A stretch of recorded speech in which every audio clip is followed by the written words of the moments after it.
Paul's ego.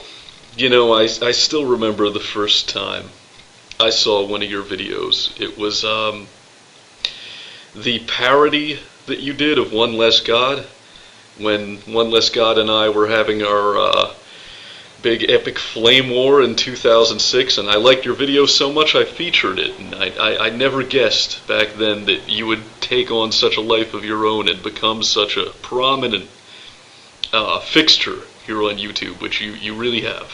You've become a, not a household name, but you know. Well, you know, this Polanoia video that you just made, love the title, by the way, Polanoia. It really feels like, it feels to me anyway, like you've kind of come full circle and gotten to a place in your life that I'm familiar with, all too familiar with. Now, I kind of had a hard time, I'm going to level with you here, Paul, I kind of had a hard time deciding how much of your video I thought was genuine and how much was just a put-on. Because when you got to the end of the video and you started talking about how nothing can get better until people get mad, I was like, come on, is he really doing the soliloquy from Network again? Only this time not telling the audience that it's the soliloquy from Network? You know, I don't know what to do about it. The depression and inflation and the Russians and the crime in the streets. All I know is that first you've got to get mad. I was like, come on, Paul, really? Really, is that what you're doing? But you know, I still recognized genuine angst and existential discomfort, I guess I would call it, in your video. I recognized the suffering of a kindred soul. You know, and the reason I recognized that is that about a year ago I went through the same thing that you're going through now. Which makes sense, because whereas you are a 31-year-old a cynical, disaffected slacker, I am a 32-year-old cynical, disaffected slacker. So, you know, I rounded this corner before you did. And maybe it's sadistic, it probably is, but watching you go through the same thing that I went through myself, it's kind of amusing to me. It's kind of cute. I find it cute. I know that sounds really patronizing, and it is. But I do. It's just kind of funny to me to see you going through this. And you know, I'm not sure. I'm honestly not sure what my motivation is in making this reply. I don't know if it's motivated by concern for a friend, you know, me wanting to give you the answer that you need, or if it's motivated by sadism and you know, a desire to give you the hard truth that you probably already know deep down and you're afraid to face. And I want to just put that ugly truth in your face and just rub it in real good and make you get a big whiff. Smell it. Yeah, it's going to be... I don't know why I like doing that to people. It really is sadistic. But I'm going to give you the answer, Paul. See, you said that, you know, when you were in high school, you had some close friends, you had a little social circle, but now that you're 31, you only have two close confidants apart from your wife, and you just feel isolated from the rest of society. You feel like an outcast. And the reason that you feel that way is because you can't identify with most people's taste in entertainment, which you find to be banal, unfulfilling, and insulting to your taste. But everybody else loves it, and you just feel isolated. And also for political reasons. You know, you're really angry about the injustice, and you're really angry about the direction that your society's going in, and no one else seems to care quite as much as you do. So, am I the one who's crazy, or has society come unhinged? That's the place that you're at right now. I've been there, buddy. I really have been there myself, and I feel your pain. I feel your pain. But I'm about to rub salt in the wound and make it worse. Because, see, the thing is, Paul, the interesting thing about sanity is it's defined by consensus. Society can't go mad.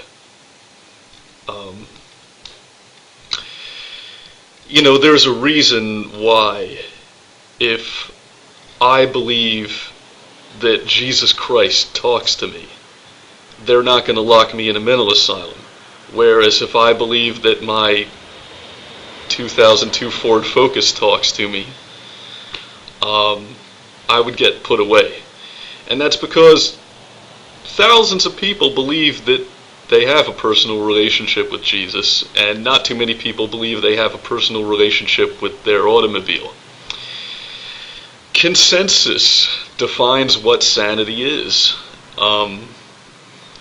So, in other words, if you didn't think Hot Tub Time Machine was the cutest, funniest thing you've ever seen, if you're not entertained to death by Lost and Dancing with the Stars, if even if you have a really big problem with the Patriot Act and the National Defense Authorization Act and police brutality in the streets, you're the one who's crazy.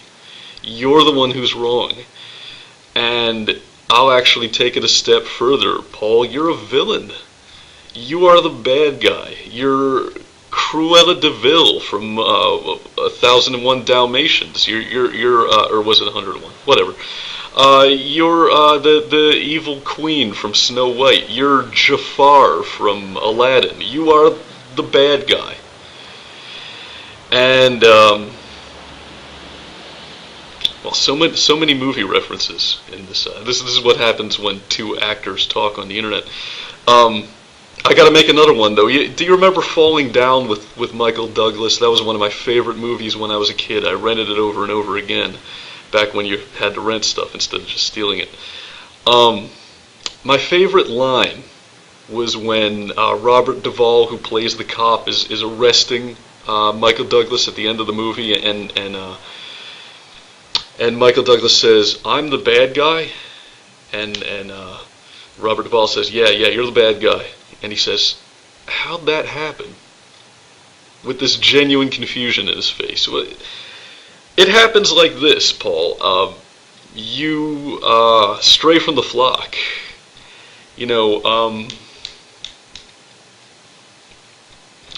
All of my heroes, and it's a short list, my personal role models, are rebels.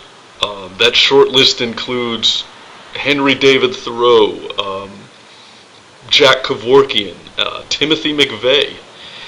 Now, some people can agree with some of these choices. There's some. I know I'm not the only one out there who thinks of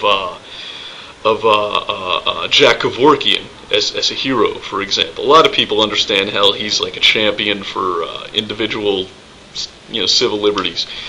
McVeigh, on the other hand,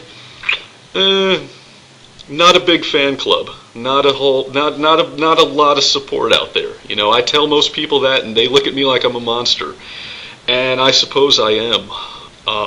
But so are you, Paul. That's the point. I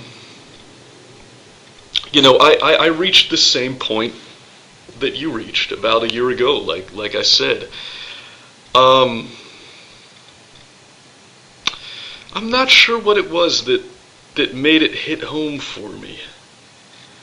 I think I started to figure out that most of the bitching that my fellow social critics were doing was just kind of for show. It's like, I would talk about, man, we need to form up a militia and just take down these abusive cops that don't respect the Constitution and and beat protesters. We need to shine up the guillotine and just get these Wall Street motherfuckers' heads cut off. Let's have some action, people. Direct action. Let's do. And everybody's like, whoa, are you crazy? Violence? A smooth terrorist? That's insane. What's wrong with you? You're a bad person. And then it hit home for me. It's like, well, none of these guys are serious. All these self-styled activists and social critics, they're all full of shit. None of them have not even the courage of their convictions. They're just not in earnest at all. They're putting on a show. It's like they bitch about the Patriot Act because it's cool to bitch about the Patriot Act, but deep down, really, really deep down, they're on board. They're cool with it,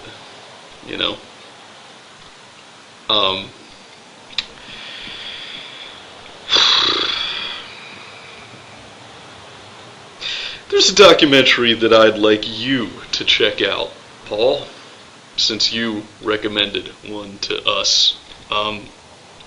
It's called Protagonist. And in this documentary, you get to share an interview with a terrorist, a member of the Baader-Meinhof group, who kidnapped the OPEC representatives back in the 70s.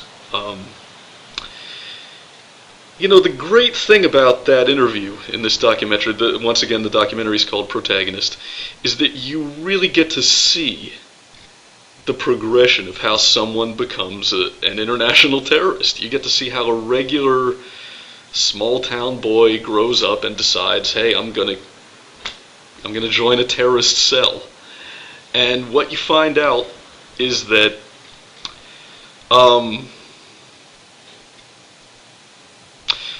the people who society considers villains really are just people who hold themselves to a stricter set of ethics. They're high-minded people. They're people with a moral compass.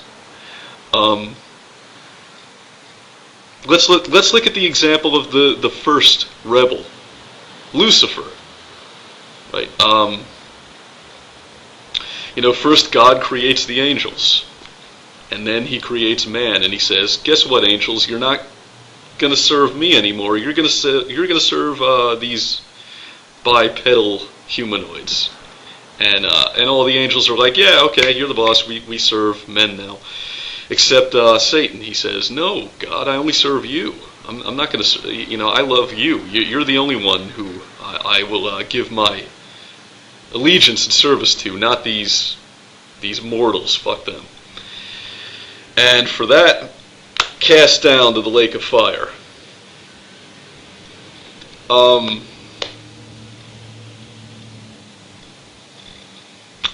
Well, I kind of diverged off onto a really esoteric rant here. I need to get back to the original point of the video. The point of the video, Paul, is that having a conscience makes you a bad person. Not really bad, like objectively bad, but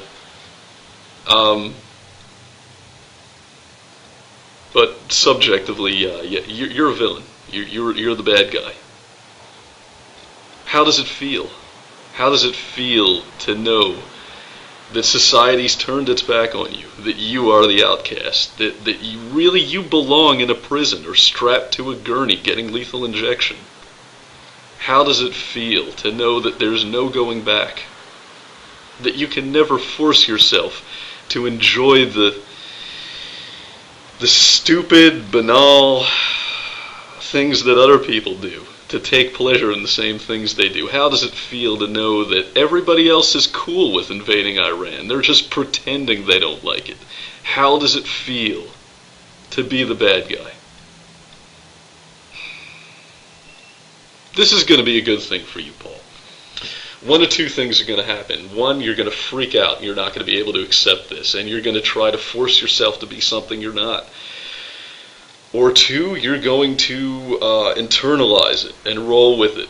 You're going to be the baddest bad mamma jamma you can be, and give the whole world the middle finger. I'm rooting for you, Paul. Great video. If anybody liked this one, download it, re-upload it, mirror it, parody it, make it your own, because the folks at Google can't censor me unless you let them. Keep it smooth.